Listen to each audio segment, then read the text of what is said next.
आज मैले चाहिँ सानोमा सुन्ने मौका पाएको र धेरैले मभन्दा अगाडि जन्मिनु भएको हुर्किनु भएकोहरूले पनि आफू सानो हुँदा नै सुन्नु भएको सुनेर हुर्किनु भयो र उमेरसँगै बढ्दै जाँदाखेरि बच्चा हुँदाखेरि बालगीत सुन्न मन लाग्ने अनि हुर्किँदै जाँदा आधुनिक सङ्गीत त्यसपछि प्राय जसो उमेर ढल्किसकेपछि चाहिँ भक्ति सङ्गीत सुन्ने भनेर भन्छन् ती सबै फेजहरूमा जीवनका सबै क्रमहरूमा चाहिँ सुन्न पाइने र आनन्द आउने एकजना पात्र हुनुहुन्छ नुपुर भट्टाचार्य हामी उहाँको घरमा आइपुगेका छौँ हजुरलाई धेरै धेरै स्वागत छ देश संसारमा धन्यवाद धन्यवाद यो सुरु गर्दाखेरि अब यो धेरै चिज भएको भएर कहाँबाट सुरु गर्ने भन्ने कुरा हुन्छ अघि नै हाम्रो अफेयरमा पनि कुरा हुँदाखेरि चाहिँ हजुर त उताबाट आउनुभयो भनेर सुरु भएको थियो कि अनि धेरैले अनि हजुरले भन्दै हुनुहुन्थ्यो म चाहिँ यो सुरुमै क्लियर बनाउन चाहन्छु धेरैले यो भन्छन् भनेर यो उताको कुरा चाहिँ कसरी आउने रहेछ मसँग पनि उताबाट यता आएर कन्ट्रिब्युट गर्नुभयो भन्ने किसिमको कुरा सुन्दा अनि मैले त्यति बेला क्लियर गरिनँ एकैचोटि बसेर कुराकानी हुँदाखेरि इन्टरभ्यूमा गरौँला भनेर पर्खेर बसेँ अनि अहिले त्यो मौका आयो कुरो के छ भनेदेखि एउटा त भट्टाचार्य नामले पनि उतैको हो भने जस्तो फिलिङ हुँदो रहेछ हो हामी इन्डियन मूलको हाम्रो पुर्खा हुन् त्यही माथि बङ्गाल इन्डियन मूलको त्यसमा पनि त्यो पनि हामी बङ्गालबाट हो भट्टाचार्य भनेको आचार्य बाहुन हो हजुर अनि भट्टाचार्य मेरो श्रीमानको बिहा भएपछिको मेरो थर हो भट्टाचार्य र भट्टाचार्य राजाहरूको कुलपुरोहित थिए अनि उहाँहरूको जनकपुरमा बसोबास थालियो भक्तपुरमा पनि थियो तर चिसो थियो अनि उहाँहरू त बनारसबाट आउनुभएको गर्मी ठाउँको होइन गाह्रो भयो नि त चिसो मेरो बिहाभन्दा अगाडि मेरो थर ब्यानर्जी थियो ब्यानर्जी बन्दोपाध्याय उपाध्याय बाहुन मेरो बुवा आमाको घर पुर्खौली घर चाहिँ नि ढाका अहिले जुन बङ्गलादेशमा पर्छ ढाकामा धानमन्डी भनेर सुन्नुभएको छ पनि होला कसैले मुजिबुर रहमानको घर त्यहाँ छ भनेर विख्यात ठाउँ हो त्यो धानमन्डी अनि मेरो बुबा र आमा ढाका मेडिकल कलेजको स्टुडेन्ट हुनुहुन्थ्यो दुवैजना डक्टर हुनुहुन्थ्यो मेडिकल डक्टर बुबा चाहिँ नि ब्रिटिसहरूसँगको इन्डियाको जुन स्वदेश पाउने लडाइँ हो त्यसमा उहाँ चाहिँ नि विप्लवी हुनुहुन्थ्यो विद्रोही भएर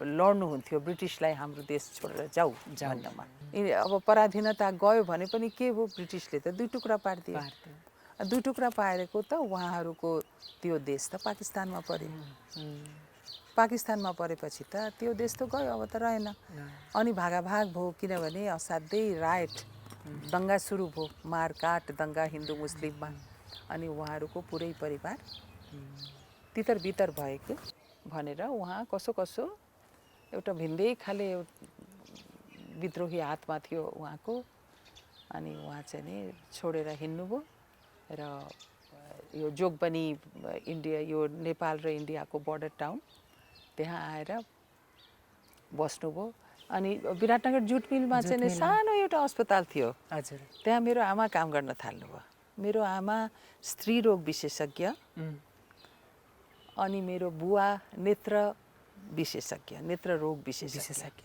अप्थेल्मोलोजिस्ट भन्छ आई स्पेसलिस्ट भन्थ्यो त्यतिखेर अनि त्यति बेला विराटनगर अस्पताल पनि छ हैन गभर्नमेन्टको सरकारी अस्पताल त्यो अस्पतालमा डाक्टर थिएन महिला डाक्टर कोही पनि थिएनन् विराटनगरका अब हाकिम बनाउँदा जो थिए उहाँहरू सोसियल लिडरहरू मेनली उहाँहरूले चाहिँ नि विराटनगर जुट मिलमा आएर मेरो आमा बुवालाई रिक्वेस्ट गर्नुभयो कि हाम्रो विराटनगर अस्पताललाई जिम्मा लिनु पर्यो त्यहाँको बिरामीहरूको जिम्मा लिनु पर्यो भनेर त्यसरी उहाँहरूलाई एकदम स्वागत गरेर निम्ताएर विराटनगर ल्याएर नेपाली नागरिकता उहाँहरूलाई दियो नेपाली नागरिकता लिएर अनि मेरो आमा स्त्री रोग विशेषज्ञको रूपमा अस्पतालमा काम गर्न थाल्नुभयो विराटनगर अस्पतालमा यो कुरा कति साल 2002 साल 2 सालको ओके अब हजुरको जन्म चाहिँ 2003 साल भनेको त्यो बुवा मुवा औपचारिक रूपमा नेपाली नागरिक भएर विराटनगर अस्पतालमा सेवा प्रदान गर्न थालेपछिको 1 वर्षपछि हो मेरो जन्म भयो हजुर जन्मिनु भयो विराटनगर। भनेपछि यसमा त हामीले उताको भनेर भन्यो भने त हामी सधैँ त्यो मिसकन्सेप्सनमा बसिराख्दा रहेछौँ। अब त्यसैले मेरो पठन पाठन हुर्काई सबै जन्म सबै नेपालमै हो। तर पठन पाठनमा म कलकत्तातिर पनि धेरै पढेँ। म त्यति बेला सङ्गीत शिक्षा सुरु गरेँ 5 वर्षको उमेरमा होइन। क्लासिकल शास्त्रीय सङ्गीत सिक्न थालेँ। अनि त्यति बेला चाहिँ स्कुल राख्ने भनेको त बालिकाहरू पढ्ने एउटा गतिलो केही स्कुल थिएन त्यहाँ, स्कुलै थिएन। किनभने आफ्नो छोरीहरूलाई कसैले पनि स्कुल पढाउनुपर्छ भन्ने सोचै कसैमा थिएन, कोही पनि पढाउँदैनथे। अनि स्कुल थिएन, बाहिर बाहिर बनारसतिर यताउता पठाउँथे क्यारे, मतलब जो शिक्षित परिवारकाहरू। अनि मलाई चाहिँ नि त्यस कारणले आमाले शान्तिनिकेतन भन्ने कलकत्तानिर रविन्द्रनाथ ठाकुरको नाम सुन्नुभयो होला, कवि, विश्वकवि रविन्द्रनाथ ठाकुरले स्थापना गर्नुभएको विद्याश्रम, त्यसलाई शान्तिनिकेतन भनिन्छ, शान्तिको निकेतन। त्यहाँनिर चाहिँ नि प्राइमरी स्कुलमा म भर्ना भएँ। भनेपछि त शान्तिनिकेतनमा शान्तिको छोरी पुग्नु भएछ। कति राम्रो मिलाउनु भयो। अनि त्यहाँ म पढेँ होइन। जीवन र जगतका सबै चिजहरू चाहिन्छ, सबै चिजहरू हामी जीवन बाँच्नका लागि जे चाहिन्छ हो सबै त्यहाँ सिक्न पाइन्छ, सबै शिक्षा त्यहाँ छ। त्यही प्राइमरी शिक्षामै, प्राथमिक शिक्षामै त्यहाँबाट सुरु हुन्थ्यो यस्ता कुराहरू सिक्दै एकदमै राम्रो थियो। अनि मेरो आमाले भन्दाखेरि म सँगसँगै अरू थुप्रै पनि पढ्न गएँ, जस्तो सुजाता कोइराला, ऊ पनि पछि गएर तिनै पढेको। भुवन कोइराला थाहा छ, कवि, भुवन ढुङ्गाना मेरो क्लासमेट हो। यतातिर चाहिँ नि सबैले मिलेर कि हाम्रो विराटनगरमा पनि त एउटा स्कुल हुनु पर्यो, नत्र त हाम्रो सानो बच्चादेखि हाम्रो छोरीहरूलाई बाहिर पठाइदिनुपर्छ। त्यही भएर त्यहाँ चाहिँ नि आदर्श बालिका विद्यालयको स्थापना गर्नुभयो मेरो बुवा आमा अनि गिरिजाप्रसाद कोइराला, उहाँको सारा परिवार सबैले मिलेर, अरू पनि सोसियल लिडरहरू विराटनगरका। अनि क्लास 5 को आधाउधी शान्तिनिकेतनमा पढिसकेपछि अब त हामी कहाँ नि स्कुल भयो भनेर उताबाट झिकाएर फेरि आदर्श बालिका विद्यालयमा म आएर भर्ना भएँ। त्यसपछि एसएलसी सम्म म आदर्श बालिका विद्यालयबाट नै एसएलसी दिएको। अब चाहिँ हजुरको बुवा मुवा दुवैजना डाक्टर त्यो बेलामै, अनि त्यसपछि गएर यो सङ्गीतसँगको नाता हुन्छ नि, त्यो चाहिँ कसरी जोडिएको? बुवा मुवा नि गाउनुहुन्थ्यो अथवा के थियो? मेरो बुवा शास्त्रीय सङ्गीत सिक्नुभएको, बुवा ढाकामा शास्त्रीय सङ्गीत सिक्नुभएको। जब उहाँ मेडिकल कलेजको छात्र हुनुहुन्छ, स्टुडेन्ट हुनुहुन्थ्यो, त्यति बेला उहाँले शास्त्रीय सङ्गीत सिक्नुभएको थियो। मुसलमान उस्ताद आएर उहाँलाई सिकाउनुहुन्थ्यो। त्यो एउटा। मेरो आमा पनि गाउनुहुन्थ्यो, शौकिया गायन थियो, त्यस्तो कुनै शिक्षा लिएर होइन, त्यतिकै सबैजना गाउने। बङ्गाली परिवारमा छोराछोरी सबैजना गीत चाहिँ नै गाउनै पर्ने भन्ने किसिमको एउटा साधारण एउटा एक्सपेक्टेसन हुन्थ्यो कि गीत गाउन, गीत पक्का गीत गाउँछौ, बङ्गाली हौ भन्ने किसिमको एउटा आचार संहिता भनौँ, एउटा संस्कृति भनौँ, संस्कारै हो। अनि त्यस कारणले मलाई बच्चैदेखि एकजना गुरु नै सिकाउन आउनुहुन्थ्यो घरमा। निरञ्जन नाम थियो उहाँको। कति वर्षको उमेरतिर हो यो हजुरको गुरु नै राखेर? 5 वर्ष। सानो हार्मोनियम मेरो लागि कलकत्ताबाट ल्याइदिनु भयो, सानो हार्मोनियम। 5 वर्ष अब त ठुलो हार्मोनियम त सक्दैन, हातै पुग्दैन। अनि रेडियोमै बजेको अथवा औपचारिक रूपमा गायिकाको त्यो नाम आएको हुन्छ, नाम अगाडि गायिका? 2023 सालमा। 23 सालमा म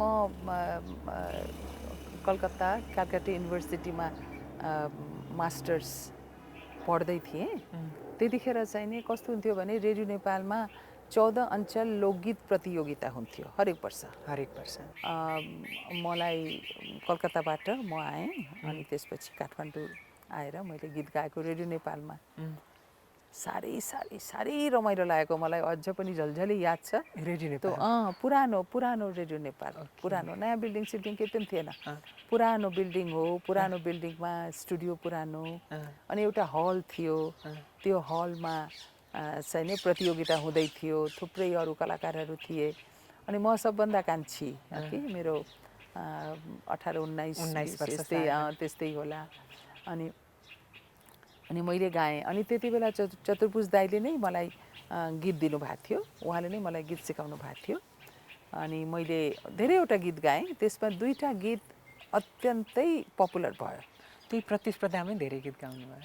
हो, त्यस प्रतिस्पर्धामा एउटा मात्रै त गाउनु पाउँछ नि। एउटा गीत गाएँ मैले, तामाङ सेलो, त्यो हो लेक लेक हिँड्ने लेक मिर्का, कसले पो देख्छ भोकतिरका, कि यो गीत मैले गाएँ। अनि त्यसपछि अर्को एउटा गीत गाएँ, सेती खोला पारी बग्यो सलल। त्यसपछि अरू अरू गीतहरू पनि गाएँ, डुएट ग्रुप यस्तोहरू पनि गाएँ, सोलो सङ्गिनी गाएकी थिएँ, सङ्गिनी गीत पनि गाएकी थिएँ। तर यो 2टा, यो पहिलो 2टा चाहिँ नि असाध्यै पपुलर भयो। म त्यो कम्पिटिसनमा सेकेन्ड भएँ।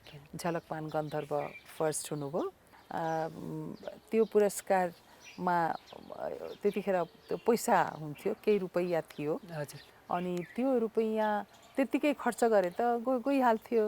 अनि त्यस कारणले मेरो आमाले त्यो पैसामा अझ केही थपेर मलाई तानपुरा किनिदिनु भएको थियो। ओके। तानपुरा त्यो तानपुरा अहिले पनि मसँग छ। अहिले नै छ। म 14 अञ्चल नेपालको, होल नेपालको एउटा कम्पिटिसनमा गाएर सेकेन्ड भएँ, र मेरो गायिकाको रूपबाट एउटा प्रोफेसनली म रेडियो नेपालको सिङ्गर बनेँ। यो त एउटा जहिले पनि जिन्दगीभर याद त आफू राखिन्छ। पछिका मेरो छोराछोरीले पनि यही तानपुरा हो आमाले जितेको भन्ने एउटा हुन्छ नि त। म त्यो कारणले गर्दाखेरि मेरो आमाको सोचको म धेरै धेरै धेरै श्रद्धा गर्छु। यता सङ्गीत थियो, उता मानव जीवनसँग चाहिने, मानव मनोविज्ञानसँग चाहिने, मनोविज्ञान, बाल मनोविज्ञान, अनि त्यो कुराहरू मिक्स भयो। पछि आएर तपाईँ बालबच्चाहरूले हुर्किने क्रममा सुन्ने गीतहरू गाउने र बालबच्चाकै बालबालिकाकै अधिकारका क्षेत्रमा लाग्नुभयो। हो, त्यो पनि एउटा जीवनको जुन मोडहरू हुन्छ नि। मलाई कस्तो लाग्छ भनेदेखि म आध्यात्मिक स्वभावको हुँ, म ईश्वर मान्छु। अनि मलाई कस्तो लाग्छ भनेदेखि एउटा गाइडेन्स पाउँदो रहेछ, एउटा गाइडेन्स हुन्छ।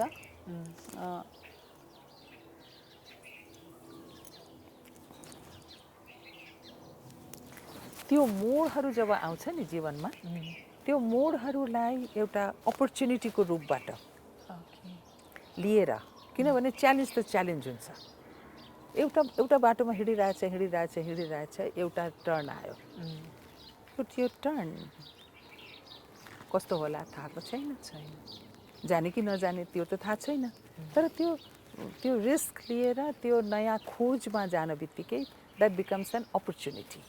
पढाइसकेपछि बिहा भयो, बिहा भएपछि त्यहीँको त्यहीँ विराटनगरमा गीत गाइरहन्थेँ। गोपाल दाजु, नाथ दाई, शिव दाई, उहाँहरू कन्फरेन्सहरूमा अरू काममा विराटनगर आउँदाखेरि उहाँहरूसँगै गीत सिक्थेँ, गाउँथेँ। चिनाजानी भइसकेको थियो, तर रेडियोमा प्रोफेसनली गाउनु पाएको थिइनँ। अनि त्यति बेला यहाँ सरुवा भयो। अनि आमाको एउटै कुरा थियो, काठमाडौँ जाँदैछस्, रेडियो नेपाल त्यहीँ छ नि, आफ्नो ट्यालेन्टलाई चाहिँ नि बिसाएर नराखेस्, गएर त्यसको उचित व्यवहार चाहिँ नै गर्नु पर्यो, उपयोग गर्नु पर्यो। म यही बिचमा गीतको रियाज, गीतको सिक्ने क्रम मेरो जारी थियो। यो 7 वर्षको क्रममा पनि।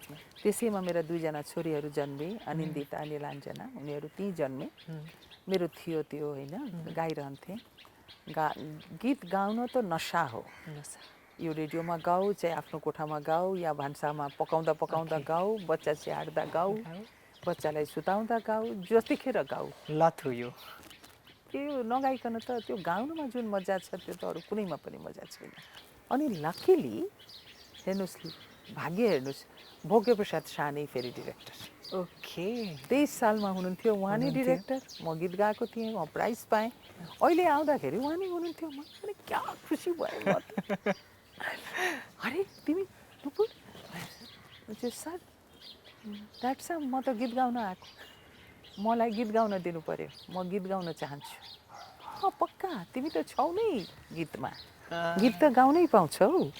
हेर्नुहोस् अनि मोड किन भन्दैछु भने, च्यालेन्ज किन भन्दैछु भने उहाँ गीत गाउन त मेरो लागि कुनै च्यालेन्ज थिएन। अनि म त खुसी भइहालेँ, गीत त जति खुसी गाऊ न गीत, जति खुसी गाऊ, सधैँ गाउँछु। तर तिमीलाई त म अर्को जिम्मा दिन चाहन्छु। म त अलिकति अपकाएँ, के जिम्मा द्याट्स तिमीले महिला कार्यक्रमको सञ्चालिका भएर काम गर्नुपर्छ। अनि मैले भने द्याट्स मलाई त ब्रडकास्टिङ केही पनि आउँदैन, रेडियो कार्यक्रम सञ्चालन कसरी गर्ने हो केही पनि आउँदैन, सब आइहाल्छ। अनि त्यति बेला शान्ता श्रेष्ठ उहाँ चाहिँ नि महिला कार्यक्रमको सञ्चालिका, म उहाँको सहसञ्चालिका बनेर काम गर्न थालेँ। पछि गएर सञ्चालिका बनेर थुप्रो प्रोग्रामहरू गरेँ मैले। त्यो मेरो रेडियो नेपालमा रेडियो ब्रडकास्टरको रूपबाट प्रवेश थियो।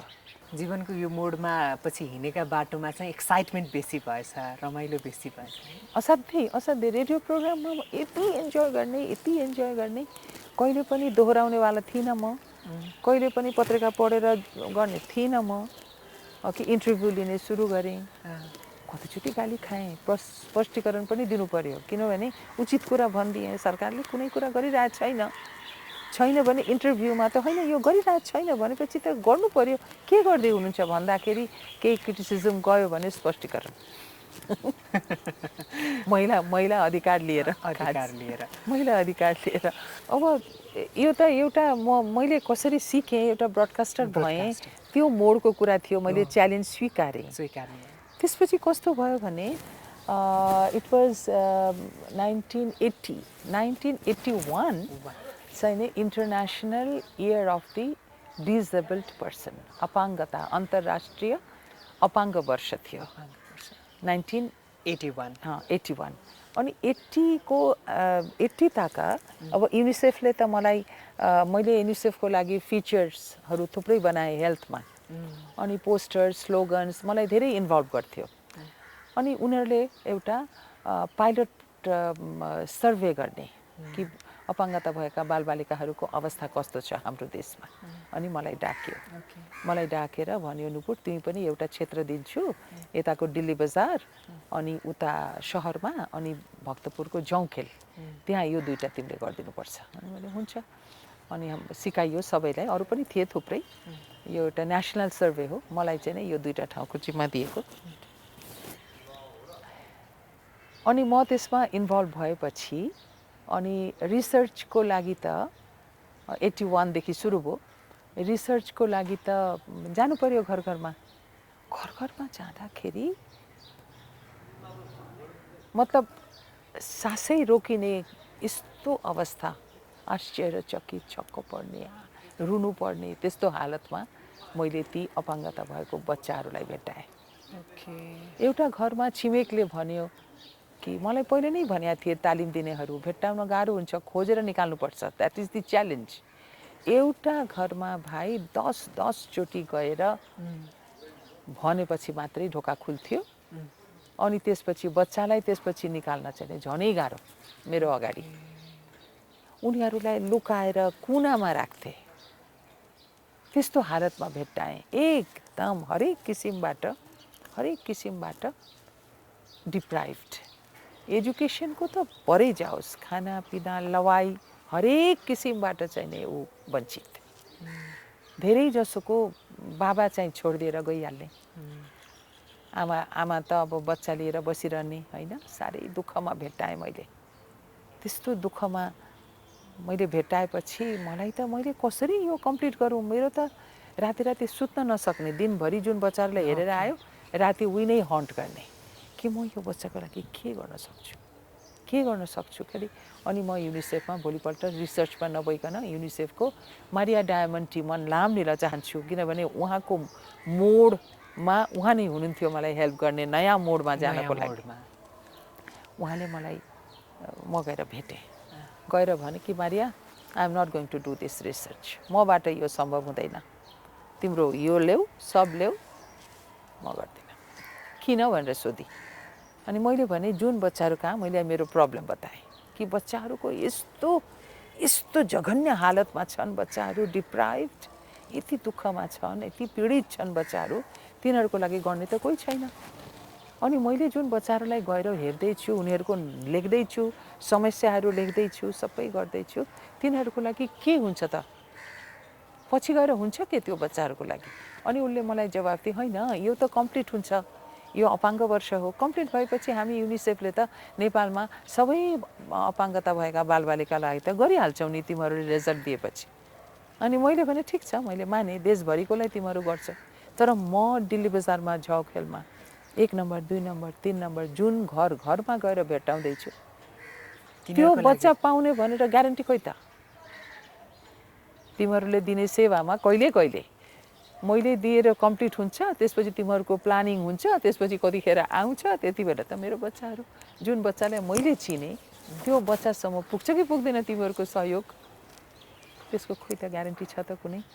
अहिले चाहियो, अहिले तिमीहरू दिन्छौ भने म रिसर्चमा हुन्छु, स्टडीमा जान्छु, नत्र भने मलाई यहीँ नै बिदा दो, म यसरी बेमानी गर्न चाहन्न टाउको मात्रै गरेर। यो साह्रै ठुलो अन्याय जस्तो लाग्यो मलाई भने मैले।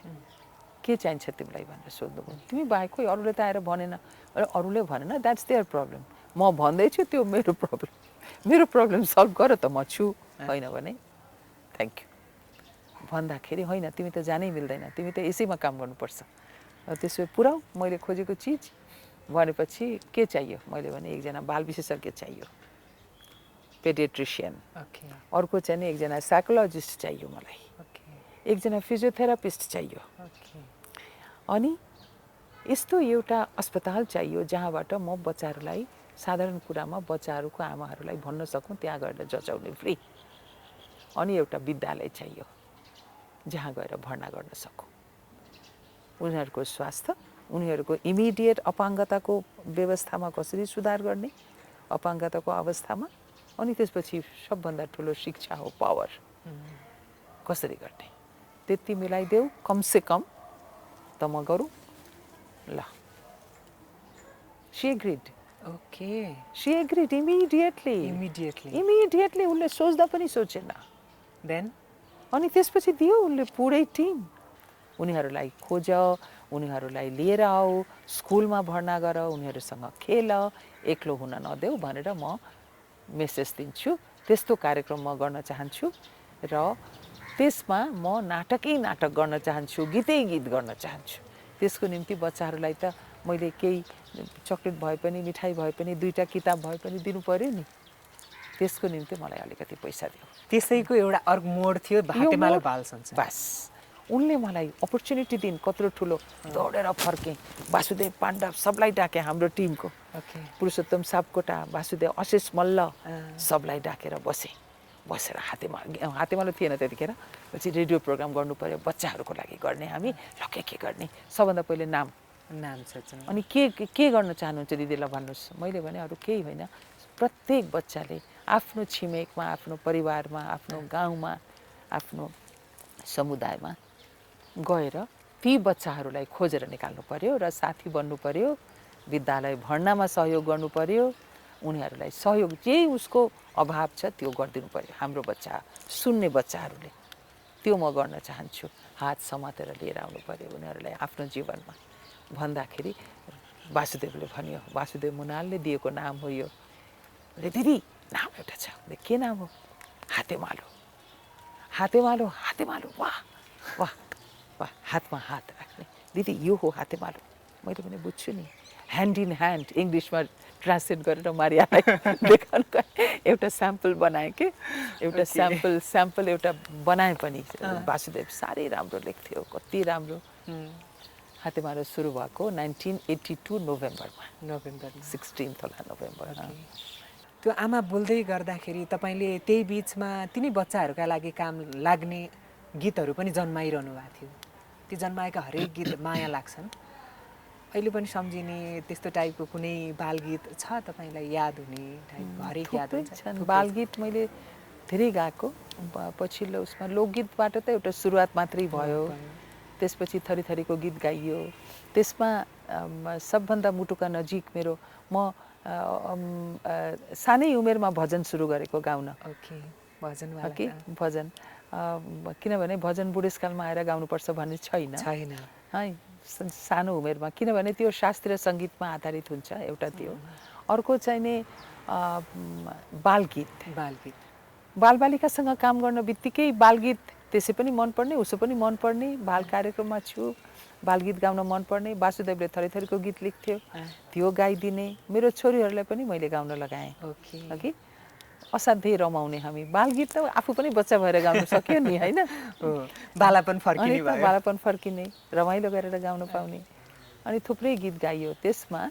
गोपाल योन्जन दाजुको सङ्गीत मलाई असाध्यै मनपर्थ्यो साह्रै साह्रै मनपर्थ्यो I like him best as a सङ्गीतकार साह्रै श्रद्धा थियो मेरो अनि मैले भने दाजु म त गीत गाउन चाहन्छु हजुरको सङ्गीतमा ल पक्का हो न पुरा ठिक छ म तिम्रो लागि 2टा गीत बनाइदिन्छु अनि उहाँले एउटा बालगीत एउटा शास्त्रीय आधारित आधुनिक गीत मेरो लागि बनाउनु भयो खुब स्याबासी पाएँ त्यो दिन म गीत गाएर एउटा असाध्यै पपुलर भयो पुतली ओ पुतली पुतली पुतली पुतली ओ पुतली मेरी सानी पुतली नरौ नरौ नरौ नरौ म आज तिम्रो बिहे मनाउँछु कि बिहे रचाउँछु खुब रमाइलो अनि त्यसमा चाहिँ नि शान्ति र सङ्गीता दुईजना बच्चीहरू पनि अहिले त उनीहरूकै कति बच्चा भइसक्यो शान्ति र सङ्गीता उनीहरू दुईजना पनि मसँग गाए दुईजना बच्चासँग म गाएको त्यो गीत धेरै पपुलर भयो धेरै सक्सेसफुल भयो अनि अर्को चाहिँ नि गजल टाइपको गीत शास्त्रीय सङ्गीतमा आधारित आधुनिक गीत थियो त्यो हो म आँसुमा डुबौँ कि सन्तापमा डुबौँ त्यो पनि असाध्यै पपुलर भएको थियो खुब राम्रो गीत त्यो गोपाल दाजुको गीत अनि अर्को एउटा चाहिँ नि बालबालिकाको लागि मैले गाएको पहिले मेरो दुईजना छोरीहरूले गाए उनीहरू मेडिकल स्टुडेन्ट भइरहँदा पनि त्यही कलिलो आवाजमा बजिरहन्थ्यो अनि उनीहरूले भन्यो मा अब बन्द गर त्यो गीत भएन यसरी हामी ठुलो भइसक्यौँ साथीहरूले गिजाउँछन् अहिले पनि त्यस्तो त कलिलो आवाजमा अनि त्यो गीतको मेसेज असाध्यै राम्रो त्यस कारणले मैले वासुदेवलाई भने वासुदेव त्यो बच्चाहरूको त नबजा अब छोरीहरूको म गाइदिन्छु त्यो गीत असाध्यै भ्यालुएबल गीत छ त्यो हो धेरै सुन थोरै बोला मनको ढोका खोला यो त हामीले पनि सुनेर हो यो त बजिरहन्छ अहिले पनि बजिरहन्छ मैले त्यो गीत गाएँ त्यो यो मलाई ट्रेनिङमा सभामा वर्कसपमा एउटा गीत भनेपछि मलाई ठुलो सानो सबैको लागि यो जरुरी गीत हो कि बरु कतै फर्केला है बन्दुकको त्यो गोली तर कहिले फर्कन्न है मानिसको त्यो बोली त्यो गीत हो साह्रै साह्रै मनपर्ने त्यो बाहेक घडीको गीत समयको गीत धेरै गाइयो धेरै धेरै गाइयो तर के भयो भने सेभ द चिल्ड्रेन नर्वेले मलाई डाकेर भन्यो कि तिमीले हामी कहाँ आएर बाल अधिकार अपाङ्गता यो सबै कामहरूको प्रोजेक्ट सुरु गर्नु पर्यो तिमी यहाँ आउनु पर्यो अनि त्यस कारणले तिम्रो फुल टाइम काम गर्नुपर्छ तिमी रेड नेपाल छोड्नुपर्छ मैले भने म त रेड नेपाल छोड्न सक्दिनँ भन्दाखेरि त्यो जो हुनुहुन्थ्यो तिमी त गीत यसो पनि गाउँछौ उसो पनि गाउँछौ रेडियो प्रोग्राम हातेमालो हामी सपोर्ट गर्छौँ चलिरहन्छ तिमीलाई झन् राम्रोसँग गर्न सक्छौ के चिन्ता तिम्रो केही पनि हुँदैन तिमी यता आऊ यहाँ गएपछि हाम्रो नेपालका बच्चाहरूलाई तिम्रो सेवाको खाँचो छ तिमी आउनु पर्यो भनेर डाकेपछि मैले रेड नेपाल छोडेर त्यहाँ गएको यता रेडियो पनि बाँचिराख्यो तर आफूले रुचाएको काम पनि गर्नु पाए हातेमालो चलिरह्यो अनि त्यति बेला त्यहाँ गएर हामीले सुनकेसरा म्यागजिन निकाल्यौँ सुनकेसरा म्यागजिन त्यहीँ बस्दा बस्दै हाम्रो टिम त छँदै थियो नि हातेमालो त्यति बेला एनजिओ बन्यो म उता गएपछि 92मा एनजिओ बन्यो एनजिओ बनेपछि अशेष मल्ल सबै हामी त्यही टिम छ हातेमालोको टिम त छौँ नि हामी सँगै अशेष मल्ल प्रेसिडेन्ट हुनुभयो अध्यक्ष प्रथम अध्यक्ष अशेष मल्ल, वासुदेव मुनाल सचिव हुनुभयो, महासचिव। अनि त्यसपछि हामीले म्यागजिन सुरु गर्ने, बच्चाहरूको म्यागजिन भनेर सुनकेस र म्यागजिन सुरु भयो, अशेष प्रधान सम्पादक।